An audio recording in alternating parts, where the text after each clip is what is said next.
શિયાળાની ઋતુ દરમિયાન પશુઓમાં વિવિધ રોગચાળાની શક્યતા વધતી હોવાથી કચ્છ જિલ્લામાં પશુપાલન વિભાગ દ્વારા રસીકરણની વ્યાપક કામગીરી હાથ ધરવામાં આવી છે। પશુપાલન વિભાગે માહિતી આપતા જણાવ્યું હતું કે કચ્છ જિલ્લામાં હાલ અંદાજે 23 લાખ જેટલું પશુધન આવેલું છે। પશુઓમાં ખરવા મોવાસા જેવા રોગોથી બચાવ માટે આ રસી વર્ષમાં 2 વખત આપવામાં આવે છે। છેલ્લે સપ્ટેમ્બર મહિનામાં ખરવા મોવાસાની રસી 9 લાખ જેટલા પશુઓને આપવામાં આવી હતી। આ ઉપરાંત ગળસુંડા રોગની રસી પણ પશુઓને આપવામાં આવી છે।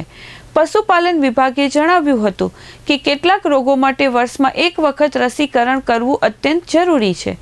આ સાથે પશુપાલન વિભાગની ટીમ દ્વારા લંપી ડિસીઝ સામે રસીકરણની ખાસ ઝુંબેશ પણ હાથ ધરવામાં આવશે। લંપી રોગથી પશુઓને બચાવવા માટે આ અભિયાન મહત્વપૂર્ણ માનવામાં આવી રહ્યું છે। કચ્છ જિલ્લામાં ઊંટોમાં પણ નિયમિત રસીકરણ કરવામાં આવે છે। ચાલુ વર્ષે 10,000 ઊંટોને ચકરી રસી આપવાનો ટાર્ગેટ નક્કી કરવામાં આવ્યો હોવાનું પશુપાલન અધિકારીએ જણાવ્યું હતું।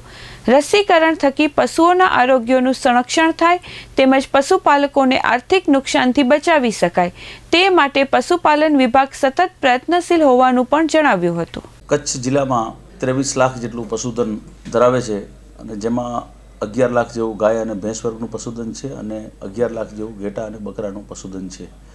ગુજરાત રાજ્યમાં પશુપાલન ક્ષેત્રે કચ્છ જિલ્લો ગુજરાતમાં 3જા નંબરે વધુ પશુઓ ધરાવતો જિલ્લો છે।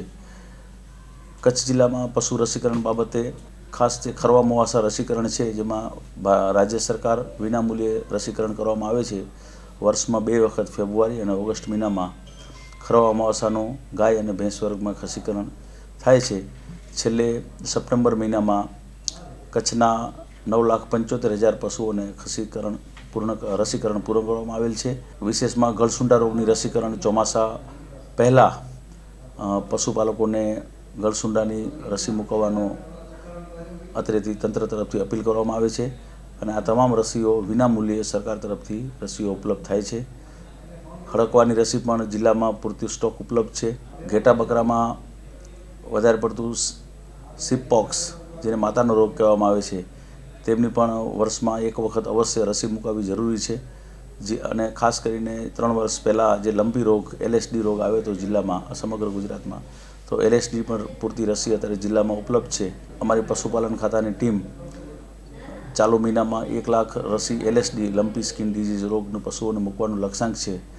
તો પશુપાલકોને તમારા નજીકના પશુ સારવાર કેન્દ્ર અને પશુ દવાખાનાના ડૉક્ટરોનો સંપર્ક કરી અને હાલમાં શિયાળામાં લંપી રોગ વિરોધી રસીકરણનું અભિયાન ચાલુ છે તો પશુપાલકો નજીકના પશુ દવાખાનાનો સંપર્ક કરી અને આપના પશુઓને લંપી રોગ વિરોધી રસી અવશ્ય મુકાવશો।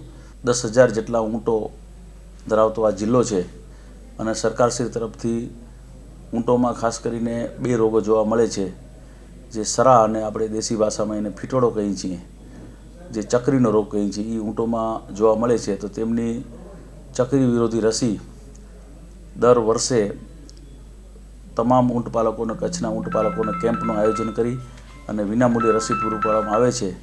ચાલુ વર્ષમાં અમારું લક્ષ્યાંક 10,000 ઊંટોને રસીકરણ ચકરી વિરોધી રસી આપવાનું અભિયાન છે જેમાંથી અમે 7,500 ઊંટોને અત્યાર સુધી આપી ચૂક્યા છીએ ચાલુ વર્ષમાં અને બાકીના જે 2,500 ઊંટો છે એ 2 મહિનામાં અમારું પ્લાનિંગ છે કે તમામ કચ્છના ઊંટોને આ રોગ વિરોધી રસી આપવામાં આવશે। વિશેષમાં ઊંટોમાં બીજું ખાજી જેને દેશી ભાષામાં ખરજવું અંગ્રેજીમાં જેને મેંજ કહેવામાં આવે છે તેમની પણ રસી અને દવા સરકારશ્રી તરફથી દર વર્ષે મૂકવામાં આવે છે અને અમે તમામ ઊંટોને કેમ્પના આયોજનથી જિલ્લાના તમામ તાલુકાઓમાં કેમ્પ મારફતે તમામ ઊંટોને આવરી લેવામાં આવે છે।